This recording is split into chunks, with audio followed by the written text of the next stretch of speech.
8 janvier 2016, Los Mochis, une ville du nord du Mexique. Une unité d'élite de l'armée mexicaine intervient dans une maison de banlieue. Une fusillade éclate. 6 narcotrafiquants tombent sous les balles des soldats de la marine au cours de l'assaut. Mais leur chef est arrêté. C'est l'homme le plus recherché du monde, Joaquín Guzmán, dit El Chapo, considéré par beaucoup comme le plus grand trafiquant de drogue de tous les temps. Moi je le résume ainsi, c'est un génie du mal. C'est un roi, un dieu, un personnage surhumain. El Chapo, c'est une légende vivante, à tel point qu'Hollywood, dans les mois qui précèdent son arrestation, rêve de faire un film sur sa vie de chef de cartel. C'est Sean Penn qui va décrocher la timbale. L'acteur parvient à rencontrer le Chapo en novembre 2015 et publie dans Rolling Stone la toute première interview de Guzmán, l'homme poursuivi par toutes les polices mexicaines et américaines. Tout comme Oussama Ben Laden était l'incarnation du terrorisme islamique, le Chapo Guzmán est l'incarnation du narcotrafic dans le monde. Alors, comment un homme recherché à ce point peut-il donner des interviews? Le pouvoir de son cartel serait-il plus fort que l'État lui-même? Pour comprendre, il faut pénétrer au cœur de son organisation, de Sinaloa. Joaquín Guzmán Loera est en quelque sorte le PDG d'une multinationale du crime appelée Cartel de Sinaloa. Une multinationale présente dans plus de 52 pays au monde. Spécialisé dans le trafic de drogue, le cartel engendre des bénéfices faramineux. Son pouvoir est si immense qu'il a un jour déposé dans une banque des États-Unis la somme de 378 milliards de dollars. Mais plus que la drogue et l'argent, le mythe du Chapo vient de sa capacité à s'évader. En 2001, il s'échappe de la prison de Puente Grande, le début d'une cavale de 13 ans qui en fait l'ennemi public numéro 1. Capturé en 2014, il remet le couvert 17 mois plus tard, d'une manière plutôt spectaculaire, par un tunnel ultra sophistiqué de plus d'1 kilomètre de long, débouchant sur sa cellule. El líder del cartel de Sinaloa escapó la noche del sábado de la prisión de máxima seguridad El Altiplano. Celui qu'on surnomme le roi des tunnels a tracé sur une moto fixée sur des rails et tuné façon évasion. C'est le seul narcotrafiquant qui peut se vanter de s'être échappé 2 fois d'une prison de haute sécurité.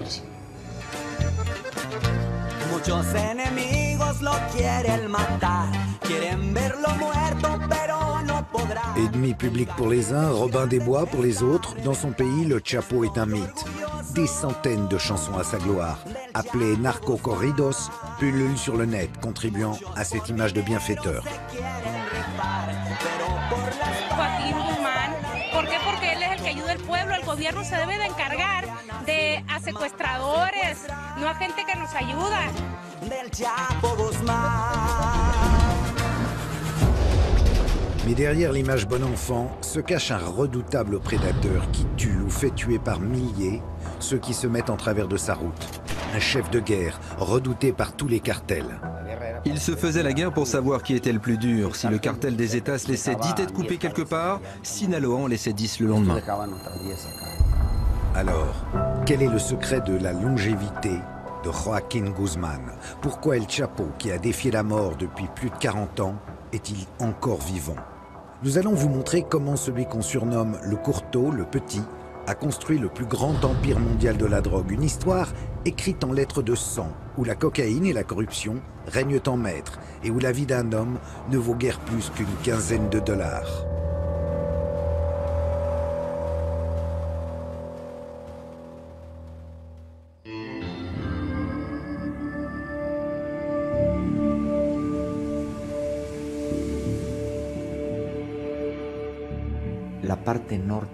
Dans la partie nord du Mexique,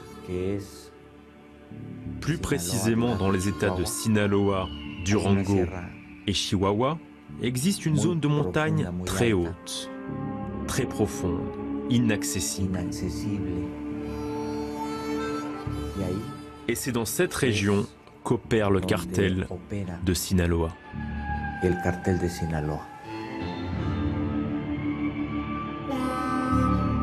C'est dans cette sierra, une des régions les plus pauvres et reculées du Mexique, que naît en 1954 Joaquín Archibaldo Guzmán Loera, dit El Chapo, un surnom qui remonte à son enfance. Sa mère m'a dit que, quand il était enfant, un de ses oncles l'appelait toujours le petit, à cause de sa petite taille. Et à force de l'appeler comme ça, le surnom lui est resté. Il grandit entouré de 6 frères et sœurs dans une famille d'agriculteurs. Enfin, pas n'importe quel type d'agriculteur. C'est du pavot et de la marijuana que cultive Papa Guzmán avec l'aide de ses fistons. Dès son enfance, il s'est mis à aider son père au champ. Toute sa famille cultivait le pavot. Ses parents, ses oncles aussi. C'était donc dans l'ordre des choses qu'ils s'y mettent, comme n'importe quel gamin du coin d'ailleurs. Eh oui, les opiacés, la spécialité locale, c'est ce qui a valu à la région le surnom de Triangle d'Or, un état de fait qui remonte à la Seconde Guerre mondiale. Durant la Seconde Guerre mondiale, Mexico est devenu le principal fournisseur de morphine pour les soldats américains, et ça avec l'aval et même à la demande du gouvernement américain. Ils ont toléré et même encouragé la plantation de marijuana et de pavot dans les régions de Guerrero et de Sinaloa. Les paysans du coin se sont mis à produire de grandes quantités de drogue pour le gouvernement américain, et c'est devenu un véritable mode de vie. Sinaloa, c'est la Sicile mexicaine. Ce passé de terroir de la chenouf a fait émerger après-guerre une génération de cadors du trafic qui ont poussé à l'ombre des pieds de pavot. Sinaloa est une pépinière de chefs de cartel. C'est l'aristocratie du trafic à Mexico. Les plus grands narcotrafiquants du pays viennent de Sinaloa et plus particulièrement d'une commune du nom de Badiraguato. Quand on grandit dans la Sierra, 2 choix s'offrent à vous. Continuer à cultiver la drogue pour quelques poignées de pesos ou tenter de la dealer en montant à la capitale, Culiacán, pour devenir un narco. Avec les risques que ça comporte, mais aussi les perspectives glorieuses de montagnes de dollars et de jolies filles. Un choix vite fait pour le Chapo. D'autant que son père a des liens de parenté avec un gros bonnet du narcotrafic, un entre-gens qui va permettre aux courteaux de s'extirper de ses montagnes natales, à la force du flingue. Il vient de ce milieu rural, mais il va vite grimper les échelons du cartel. En tant que tueur à gages d'abord, puis comme responsable de certaines zones de trafic, et jusqu'à devenir un des sous-lieutenants de l'organisation. Durant les années 80, le trafic de drogue mexicain est contrôlé par un homme, Félix Gallardo, dit El Padrino, le parrain, un ex-flic passé du côté obscur de la force. C'est pour son compte que El Chapo travaille. En plus de gérer le commerce de l'héros et de la marijuana, Gallardo est l'homme de confiance des cartels colombiens de la cocaïne.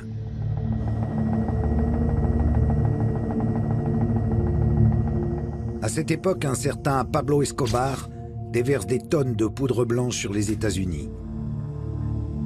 En grande partie via les Caraïbes, un couloir qui commence pourtant à être dans le radar des stupes. U.S. police recently uncovered one of the largest cocaine hauls ever in Miami. Ce qui oblige Escobar à s'en remettre de plus en plus souvent à Gallardo pour faire passer sa marchandise. Les Colombiens payaient les Mexicains en liquide.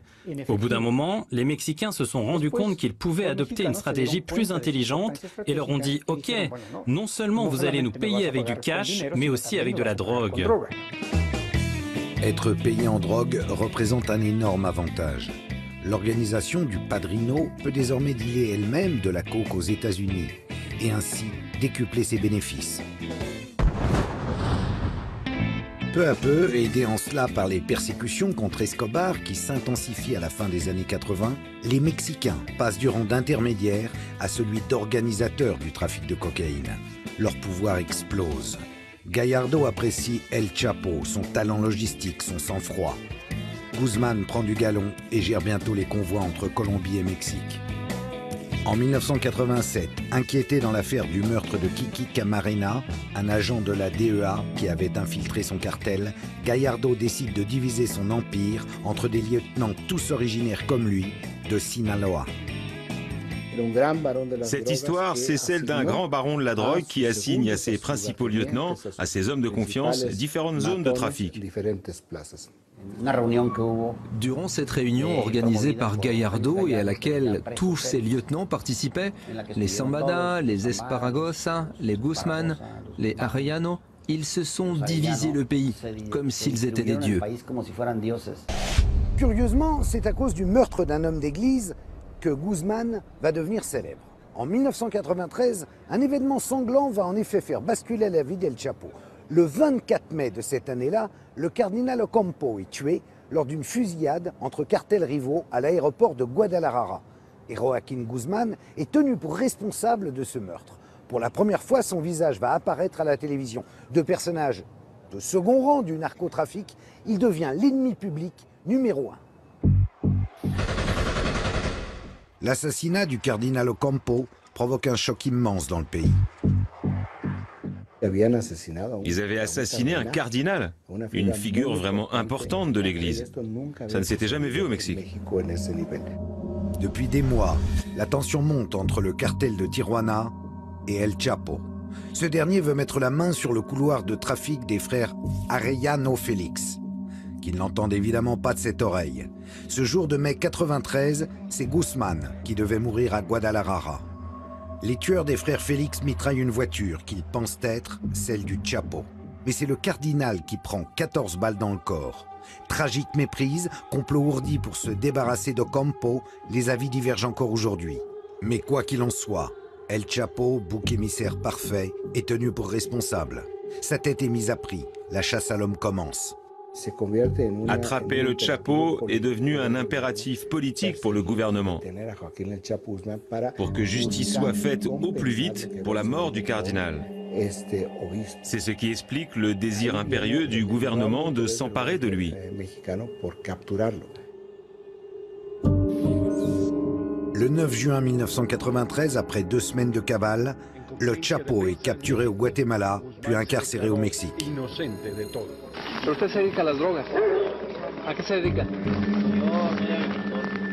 Difficile d'imaginer en voyant ce jeune homme, à l'air un peu abruti, qu'il sera une quinzaine d'années plus tard considéré comme le criminel le plus puissant au monde.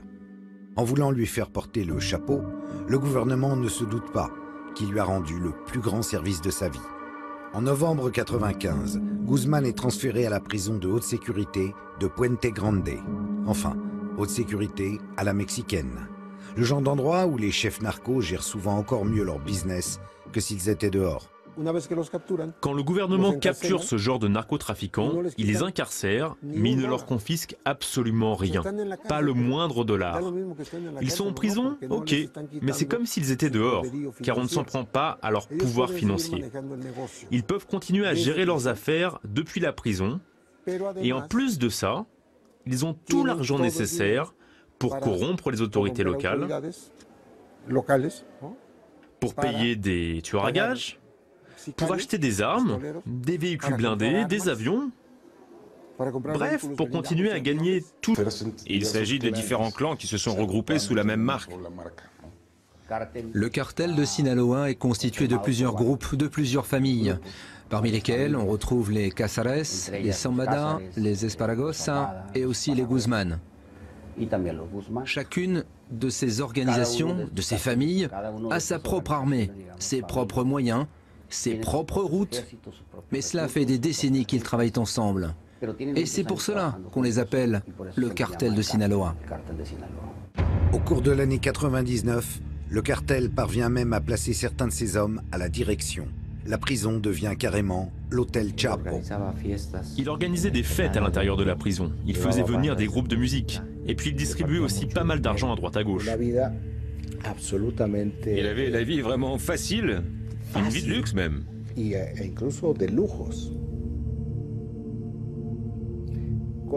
Avec petits plats préparés par des chefs, alcool, prostituées. Et c'est bien sûr en corrompant tout le monde qu'il pouvait jouir de tout ça. Il existe deux versions de la première évasion de Joaquim Guzmán. La première, l'officielle, soutient qu'il s'est échappé dans un chariot de linge sale caché à l'intérieur. La seconde version, enfin celle qui est considérée comme la vérité par les gens qui ont enquêté sur cette affaire, c'est qu'il est sorti par la porte. Que ce sont les autorités elles-mêmes qui ont ouvert toute grande la porte à Guzmán. Suite à cette évasion, le gouvernement de Vicente Fox devient la risée mondiale et la prison de Puente Grande se voit renommée en Puerte Grande. La Grande Porte. Le Chapo devient quant à lui instantanément un véritable mythe. Le fait que Guzmán ait été le premier détenu à s'échapper d'une prison de haute sécurité lui a conféré un statut quasi légendaire.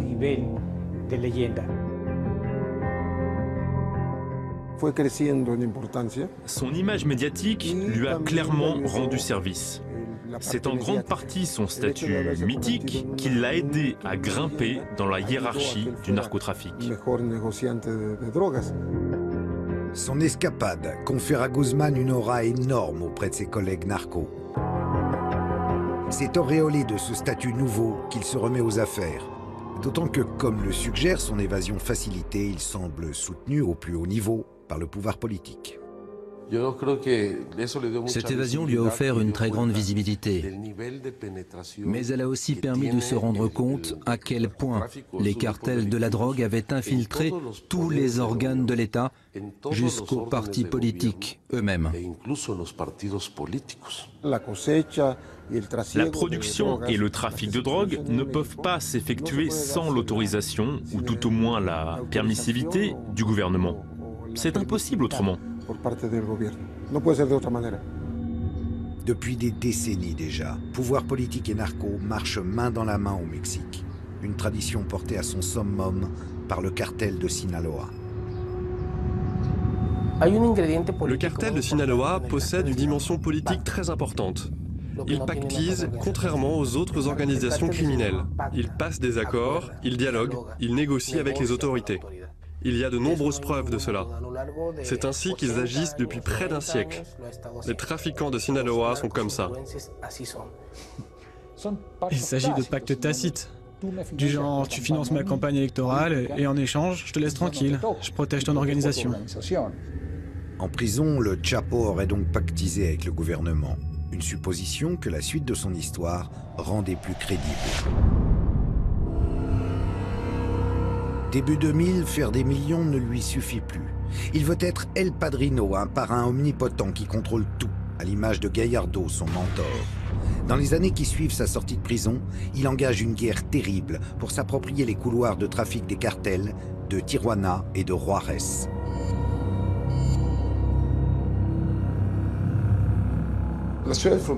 Les grandes villes frontalières, particulièrement Tijuana et Juárez, ont toujours été les pièces maîtresses du trafic. Parce que vu toutes les marchandises qui y transitent, c'est bien plus facile d'y faire passer la drogue.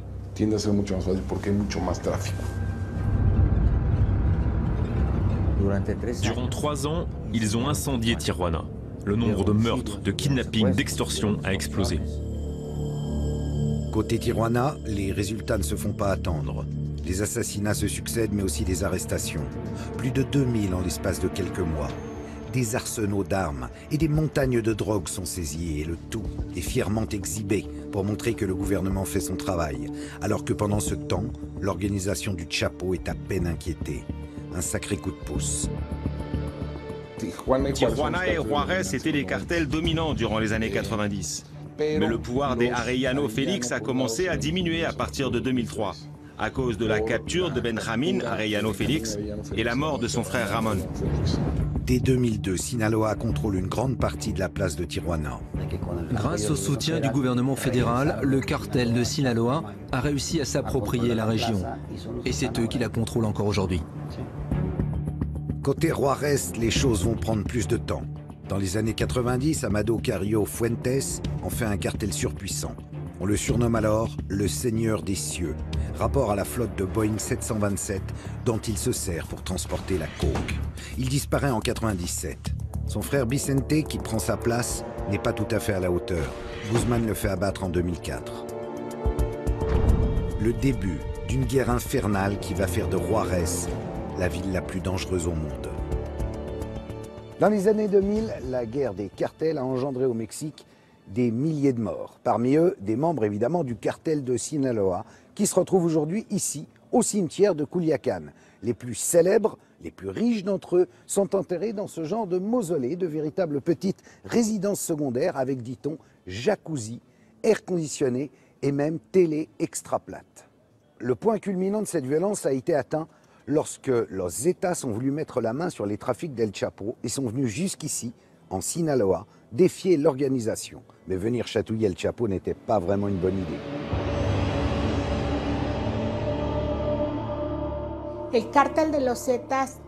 Le cartel des Zetas est une organisation criminelle qui a surgi au début des années 2000.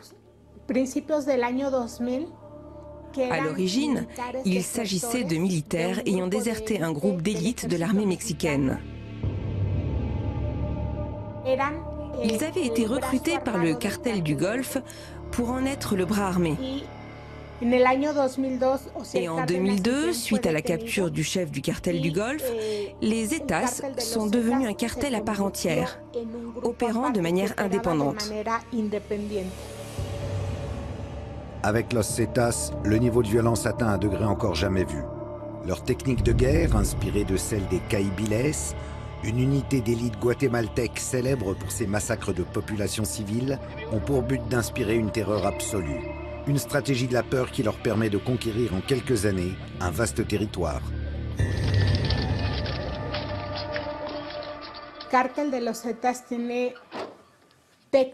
Le cartel des Zetas utilise des méthodes de violence allant jusqu'à la décapitation et même au démembrement de ses victimes. Les Zetas sont un groupe intégralement violent. Ils ne semblent pas avoir de stratégie particulière, si ce n'est d'arriver quelque part, de s'approprier le lieu par la violence, avant de continuer à avancer pour faire la même chose ailleurs. C'est à cause de ce genre de méthode qu'on trouve tellement de fosses clandestines dans ce pays. Ils ont réussi à contrôler des zones du golfe du Mexique. Puis, à force d'avancer, ils ont commencé à disputer certaines régions contrôlées par le cartel de Sinaloa. Pour leur faire face, le Chapo forme un groupe paramilitaire calqué sur leur organisation et appliquant les mêmes méthodes. Los Negros. La guerre est d'une brutalité inouïe. Elle enflamme le pays. C'était une guerre d'une violence extrême. Un jour, on a publié un article qui disait que l'enjeu de la guerre était de savoir qui était le plus dur, le plus inflexible des deux. Si le cartel des Zetas laissait 10 têtes coupées quelque part, le cartel de Sinaloa en laissait 10 le lendemain en représailles. Si des corps démembrés étaient découverts un jour, on en découvrait d'autres dans la foulée. L'affrontement Zetas-Sinaloa va encore s'envenimer suite au retournement d'alliance des Beltrán Leiva, une autre famille narco de Sinaloa qui, après avoir durement lutté contre les Zetas, finissent par se ranger de leur côté, suite à ce qu'ils considèrent comme une trahison de Guzmán. Une histoire dont les conséquences vont atteindre le Chapo en plein cœur. Un des fils du Chapo, Ivan Archibaldo, était en prison. Et du jour au lendemain, il a été remis en liberté. C'est de là qu'est né le problème entre le Chapo et les Beltrán Leiva, parce qu'ils l'ont accusé d'avoir échangé la liberté de son fils contre des informations permettant la capture du plus jeune des frères Leiva, Alfredo, dit le Mochomo. Le Mochomo était un élément clé du cartel, mais le Chapo le suspectait de parlementer avec les Zetas, ce qui expliquerait qu'il les balançait. Les frères Leiva ne tardent pas à réagir et assassinent un des fils du Chapo, Edgar, sur le parking d'un centre commercial de Culiacán. Mauvais calcul pour El Chapo. En voulant sauver un de ses fils, il en a perdu un autre.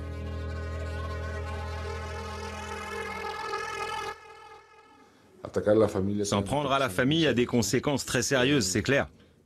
Une bonne partie de l'escalade de la violence des années 2008-2011 est due à cette guerre civile qui a éclaté à l'intérieur du cartel de Sinaloa. Son pays à feu et à sang, le président Felipe Calderón réagit en lançant en 2006 sa célèbre guerre contre la drogue. 40 000 militaires sont déployés dans les points chauds du pays.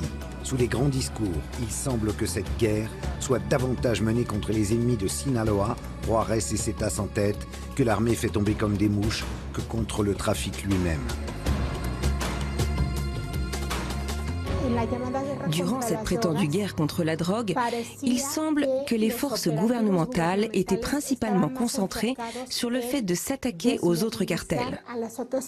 Et ça, d'une certaine manière, d'une manière indirecte, ça a bénéficié au cartel de Sinaloa.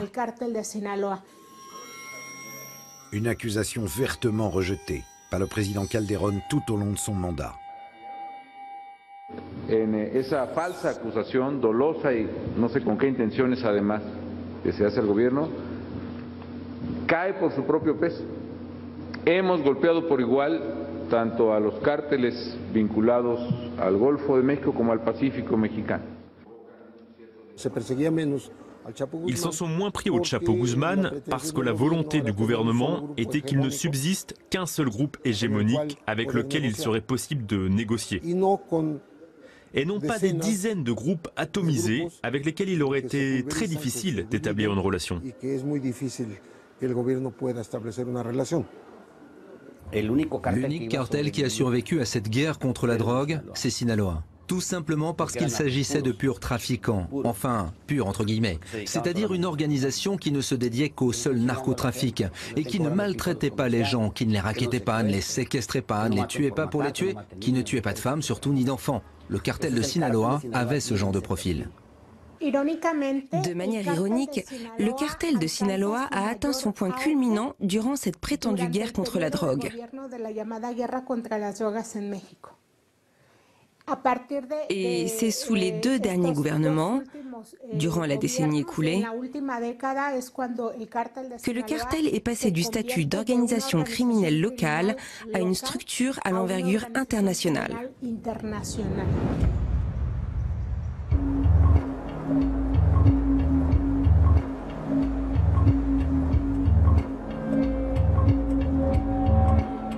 Cette guerre contre la drogue, au bilan humain terrifiant, plus de 100 000 morts, est en fait l'émanation mexicaine d'une politique américaine lancée par Nixon.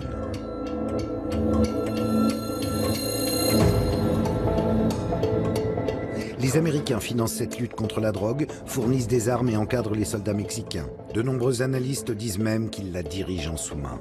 Mais cautionnent-ils pour autant les faveurs accordées à El Chapo ?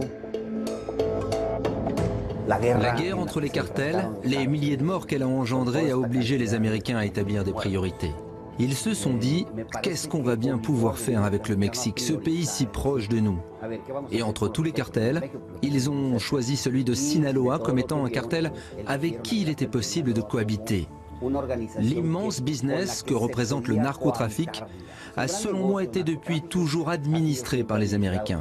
Je n'ai aucun doute sur le fait que ce maintien et ce renforcement même de Sinaloa résultent d'une stratégie parfaitement établie du gouvernement américain.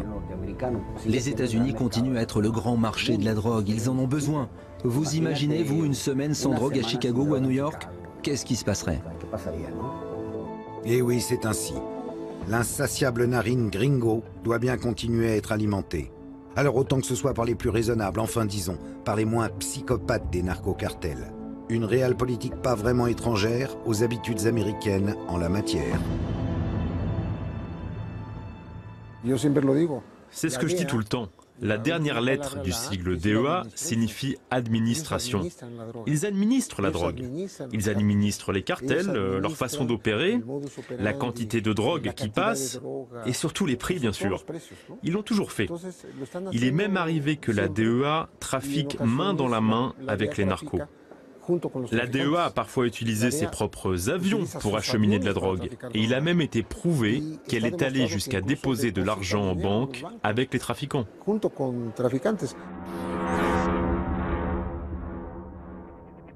Nicaragua, années 80, des membres de l'administration Reagan financent secrètement les Contras, un groupe armé luttant contre le gouvernement sandiniste, un peu trop socialiste à leur goût. Pour récupérer de l'argent, les services US vendent en sous-main des armes à l'Iran. Officiellement un de leurs pires ennemis, le fameux scandale de l'Iran Gate. Moins connu, Des agents de la CIA pactisent aussi avec Escobar et Gallardo. Vous vous souvenez, le mentor du Chapo. Le deal, ils ferment les yeux sur le trafic de coke, quand ils ne l'organisent pas eux-mêmes, en échange d'une aide financière aux Contras. Pas difficile d'imaginer à la lueur de ce genre d'informations que le Chapo ait pu avoir des relations étroites avec les services américains. Des documents déclassifiés l'attestent, des rencontres entre officiers de la DEA et chefs de Sinaloa ont eu lieu durant la guerre contre la drogue. Des deals du genre tuyau sur les autres cartels contre protection. Et quand ce ne sont pas les enjeux géopolitiques qui parlent, il reste le dollar. La corruption du Chapo ne s'arrêtant pas vraiment à la frontière. Là où il existe un niveau de corruption aussi important, voire même plus important que chez nous, eh bien c'est aux États-Unis. Tout le monde est de mèche là-bas aussi. Des autorités aux patrouilles frontalières en passant par les maires et les forces policières des principaux centres de consommation. Quelle quantité d'argent sale est blanchi dans le système financier américain? Des milliards et des milliards de dollars.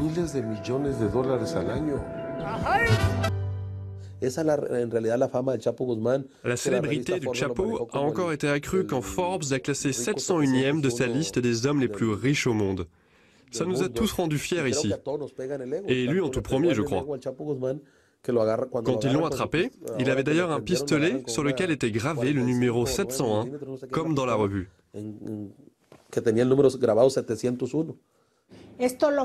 Ce classement a énormément renforcé sa popularité. Ses ennemis ayant été balayés, le pouvoir du cartel de Sinaloa explose mondialement. Il contrôle désormais une énorme partie des exportations de coke, d'héros, mais aussi de meth, un business dont s'occupe tout spécialement Guzman en faisant venir les ingrédients nécessaires à sa confection depuis la Chine. Dans les années 2010, c'est Chicago qui est désormais la plaque tournante du trafic de drogue aux États-Unis. Le Chapo arrose depuis les rives du Michigan des centaines de villes américaines. Une mainmise qui va contraindre les autorités de la ville à le déclarer ennemi public numéro 1, un titre jusque-là détenu par le seul Al Capone. This is the underground UPS that we've seen here. And don't kid ourselves, that's why we have used the label as public enemy #1 in this instance of the havoc that this organization, and he is the head and leader, has wreaked on the streets and to the citizens of Chicago. En 2011, à la mort de Ben Laden, Guzman devient même l'homme le plus recherché du monde par le FBI et Interpol. Un élément qui renforce définitivement son mythe et permet de réduire le problème du narcotrafic à sa seule figure. Quand le gouvernement américain l'a déclaré ennemi public numéro 1, il est devenu encore un peu plus populaire. Ça a contribué à sa légende et ça a en même temps permis de dévier l'attention, d'empêcher qu'on ne se demande trop qui se cache derrière le cartel de Sinaloa, en plus de Joaquín Guzmán.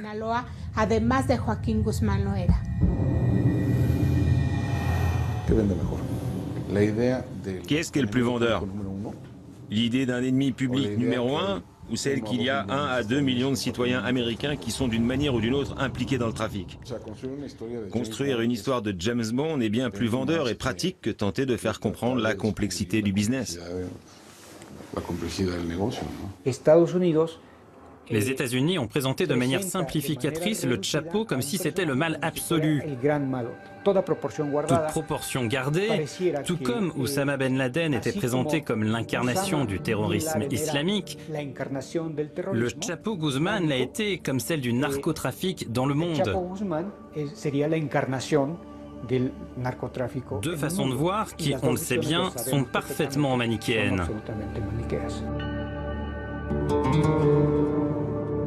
À l'instar de Ben Laden, en favorisant Sinaloa, les États-Unis ont fomenté un monstre dont le pouvoir leur échappe.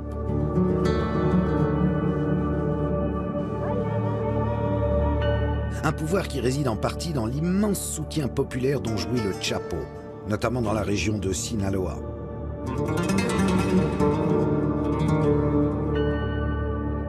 Ce saint à moustache que vous voyez derrière moi, c'est Jesús Malverde, un bandit mexicain au grand cœur du début du siècle dernier, révéré aujourd'hui par tous les narcos du pays. Sa chapelle, située en plein centre de Culiacán, c'est un peu le Saint-Pierre de Rome des narcotrafiquants. À l'instar de Jesus Malverde, dont on dit qu'il volait aux riches pour donner aux pauvres, la légende d'El Chapo fourmille littéralement d'actes de bienfaisance envers le bon peuple de Sinaloa. Alors, Robin des Bois, ce El Chapo, mythe ou réalité?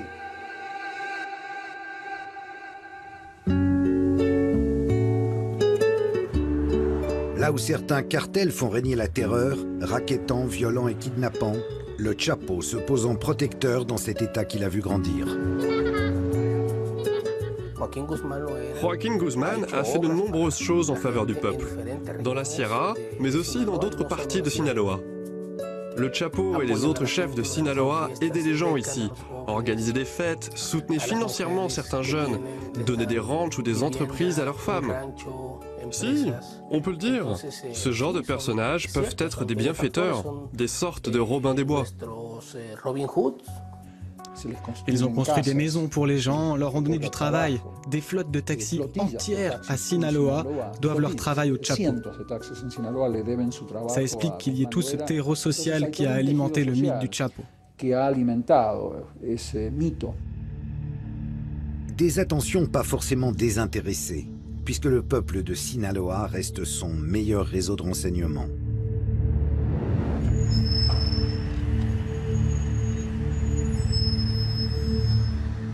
Quand les militaires arrivent, les radars s'activent. N'importe quel villageois peut devenir les yeux du Chapo, lancer l'alerte et l'aider ainsi à prendre la fuite. Il sait bien qu'il a besoin d'un soutien populaire, que ça lui sert à se protéger. Les années passent, et plus personne ne songe à imaginer que le Chapo, qui s'est mué en un être quasi mythique dont on viendrait presque à douter de l'existence, sera repris un jour. On en sait très peu sur la vie de Guzmán durant ses 13 ans de cavale. Tout juste qu'entre de très nombreux voyages d'affaires au Mexique et à travers le monde, il passe une bonne partie de son temps en Sinaloa, dans ses villas de Culiacán ou ses ranchs de la Sierra. Durant cette période, des centaines de personnes jurent l'avoir aperçu à travers tout le pays. Parfois au même moment, à deux endroits différents. Omnipotent, omniscient et doué d'ubiquité, le Chapo. Il y a plein de gens, tout un tas, qui assurent qu'ils ont vu le Chapo entrer dans un restaurant et dire « Messieurs, mesdames, nous allons fermer les portes de l'établissement pour un petit moment. Veuillez confier vos téléphones portables à mes hommes, le repas vous est offert. » On m'a raconté la même histoire à Durango, à Chihuahua, en Basse-Californie. Cette histoire, c'est moi qui l'ai relatée. Moi, je suis journaliste, je n'écris pas des romans. Cette anecdote s'est vraiment passée ici, à Culiacán. Je l'ai recoupée, je l'ai rédigée et je l'ai publiée. Si on raconte que ça s'est passé ailleurs, ça, je ne sais pas. Avec le Chapo, c'est comme si les mensonges et la réalité racontée par les médias...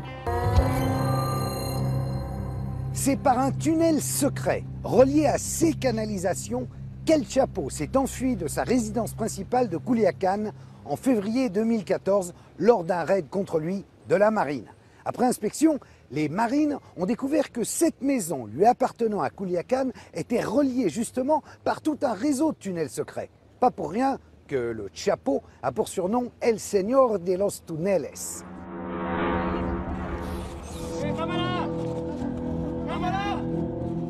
Le 22 février, quelques jours après ce décanillage digne de Jean Valjean, l'impensable se produit. Guzmán est arrêté lors d'une opération massive de la marine dans la cité balnéaire de Mazatlán.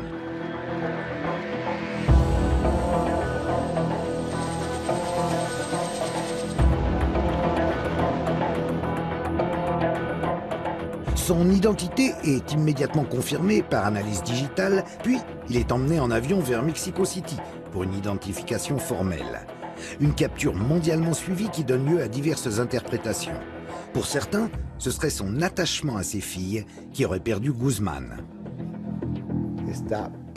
Il est éperdument épris de ses filles. C'est vraiment son point faible. Quand ils l'ont attrapé à Mazatlán le 22 février 2014, il était avec ses filles et la maman des petites aussi. Ce qu'il éprouve pour ses petites filles, des enfants très jolis, puisque leur mère est une ancienne reine de beauté, l'a poussé à s'exposer, à prendre des risques et à entraîner sa capture. Pour de nombreux autres analystes, cependant, l'arrestation réalisée sans qu'aucun coup de feu n'ait été échangé flairerait le coup monté, la mascarade médiatique. Le plus logique aurait été qu'il se réfugie dans un lieu plus sûr, quelque part dans le triangle d'or. Mais au lieu de ça, il est allé à Mazatlán, sans filet de sécurité, sans que personne ou presque ne soit là pour le protéger. On peut dire que c'est une manière d'agir pour le moins inhabituelle de Joaquín Guzmán. Je pense que sa capture est passée par un accord avec le gouvernement et que c'est pour ça qu'il n'y a pas eu d'affrontement. Que c'est pour cette raison que sa capture s'est déroulée sans le moindre accrochage.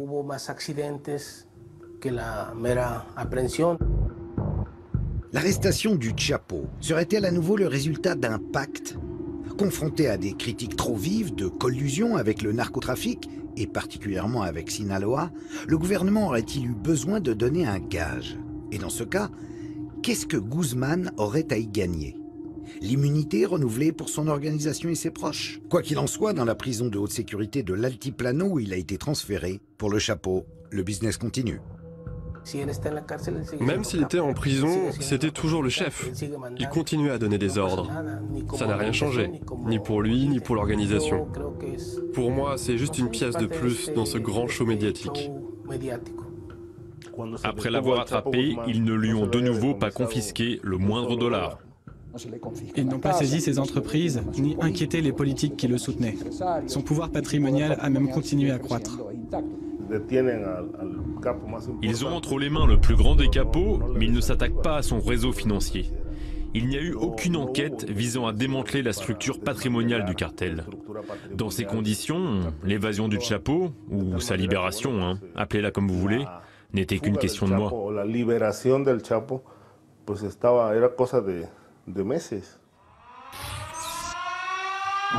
Le 11 juillet 2015, 17 mois après son arrestation, la nouvelle tombe, provoquant l'ahurissement général. Le Zorro des temps modernes s'est encore fait la malle. Pas par la grande porte cette fois-ci, mais par ce fameux tunnel de plus d'1 kilomètre de long.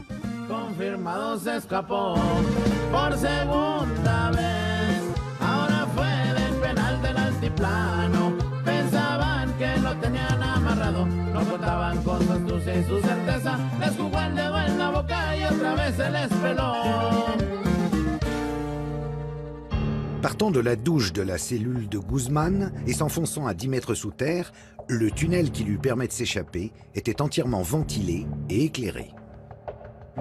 Les tunnels du Chapo sont sans doute les plus sophistiqués au monde.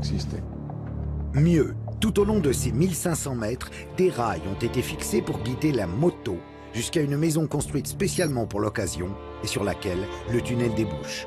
Une entreprise digne d'un chantier public, du jamais vu. Il s'agit d'une logistique extrêmement précise, impliquant la connaissance des procédés mécaniques d'excavation, des techniques de construction de tunnels, mais aussi certainement l'utilisation d'une puce pour géolocaliser la cellule du Chapo et faire un tracé parfaitement droit arrivant pile au bon endroit. Alors pour mener à bien un tel chantier, on estime qu'il a dû être commencé plus ou moins le jour de son incarcération. Une évasion hollywoodienne qui pose encore une fois la question de complicité au plus haut niveau. Sont impliquées toutes les autorités du système pénitentiaire, celle de la Commission nationale de sécurité publique, celle des services secrets aussi, sans oublier que le périmètre de la prison était censé être surveillé par l'armée.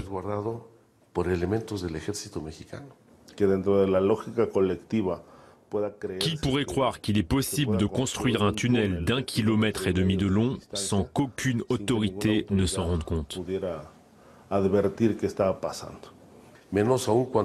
C'est encore plus invraisemblable quand on sait qu'il y a une caserne de l'armée à moins de 300 mètres de la maison sur laquelle débouchait le tunnel et par où le Chapo est sorti.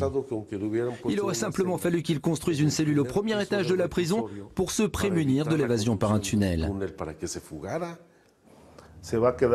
L'enquête va en rester à la corruption au sein de la prison. Mais on ne remontera pas au niveau où les décisions ont été prises. Pour résumer les choses simplement, le gouvernement ne va pas enquêter sur lui-même. Qu'il y ait eu un laisser-faire au plus haut niveau semble certain. Le reste n'est que supposition.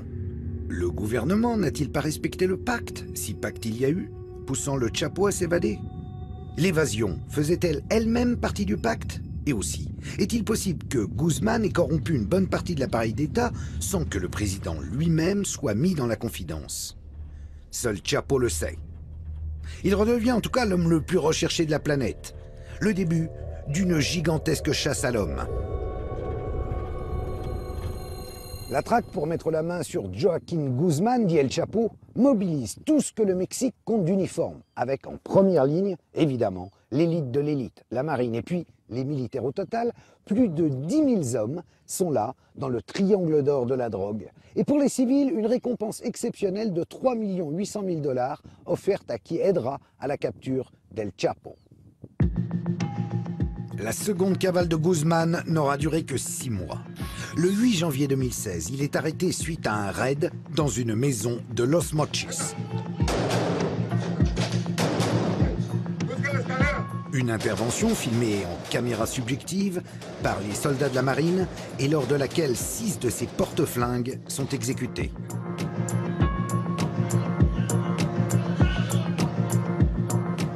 Vous l'aurez deviné, le Chapo est parvenu à fuir, par un tunnel évidemment, menant aux égouts et dont l'accès était planqué derrière le miroir de sa chambre avant d'être finalement repris. Retour à la case prison. C'est une organisation qui fait ça depuis des décennies. Et le fait qu'ils détiennent le Chapo ne fera pas chuter le cartel. On l'a déjà bien vu pendant que le Chapo était en prison. Le cartel a continué à grandir. Detuvieron al Chapo y el cartel creció. El Chapo es una figura. Le Chapo n'est rien de plus qu'une figure emblématique qui distrait l'attention du public. Mais les opérations criminelles de trafic de drogue, de séquestration, d'extorsion, de trafic d'influence, de corruption continuent sans interruption aucune. Et ce, que le Chapo soit en prison ou en liberté, que le Chapo soit tranquille dans le triangle d'or ou bien ailleurs, en train de passer du bon temps avec ses femmes ou de faire ce que bon lui semble. Tout ça ne change absolument rien. Le Chapo est là pour détourner votre attention.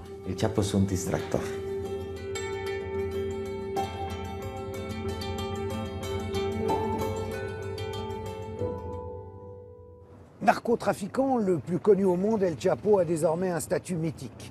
Un mélange de Zorro, de Pancho Villa ou de Walter White, aussi craint qu'admiré, dont on n'a sans doute pas fini d'entendre parler. Et ce, quelle que soit la fin qui l'attend, incarcéré pour de bon, tué par l'armée ou par les cartels rivaux, ou alors coulant paisiblement des jours heureux, des vieux jours, au fin fond de la Sierra que vous apercevez derrière moi et qu'il a vu naître.